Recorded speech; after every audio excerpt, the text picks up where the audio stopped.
Tulungan ko na po kayo. Tutulungan mo ako? Saan? Sa paghahalaman, iho? Opo. Sige nga. Ipakita mo sa akin. Ilagay mo ito sa paso. Turo po sa akin ng mami ko, sa aming magkakapatid, dapat lahat marunong mag-household chores. Kay babae o lalaki.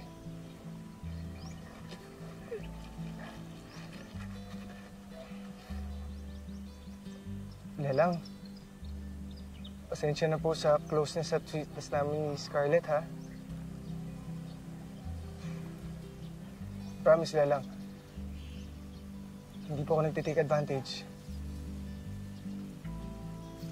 Kung masyado po kaming showy, it's just because na pareho po kami ni Scarlett na naniniwala na dapat pakita at paramdam mo sa taong minamahal mo.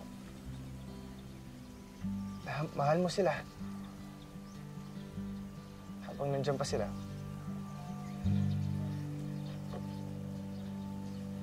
Ngunit iba pa rin ang paniligaw at panunuyo noong araw, iho. Ang babae pinupuntahan sa kanyang tahanan at ipinagpapaalam ng formal sa kanyang mga magulang. Ganyan po ang ginawa ko kay Scarlett, Lelang. High school pa lang po, naging crush ko na siya. Kaya nung college, nung nagkaroon ako ng lakas loob na ligawan siya, nagpaalam po ako kay Tito-Tita. Halos 2 taon din po nung bago ko sinagot ni Scarlett. Siya po ang first girlfriend ko, Lelang. And I plan to make her my last. Alam niyo po ba, dito niya gusto magpakasal sa beach. Pero nag-iipunan pa po namin. Noong panahon natin, ang isang dalaga ay hindi inaabot ng dilim sa labas. Sinta, iba na nga ang panahon nila. Nasalayan mo naman. May sarili na silang sasakyan. Wika nga ng apo mo, minsay raw, ipapasyal raw tayo sa mall. Kung ibig natin. Mall? Mall. Nakita ko yan sa isang larawan. Mala-eskolta sa ganda. Maraming tindahan.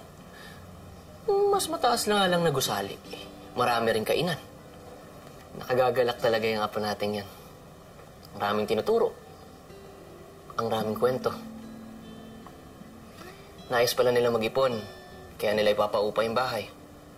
Batid ko, nagbahagi rin ng kwento sa akin sa Deklan. At dahil doon, lalo ko siyang nakilala. Pahintulutan na natin sila sa nais nila. Makakatulong tayo sa kanila. Sa kinabukasan nila. Lumalalim na ang gabi.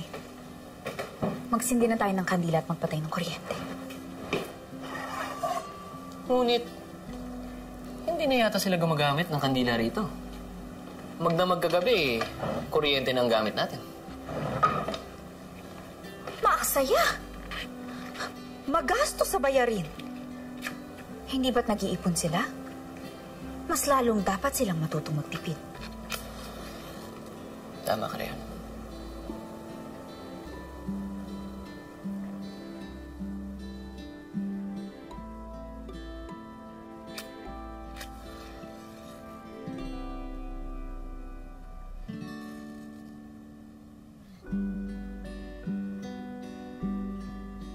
Talagang pinanood mo lamang ako. Magsisindi na rin ako sa kusina.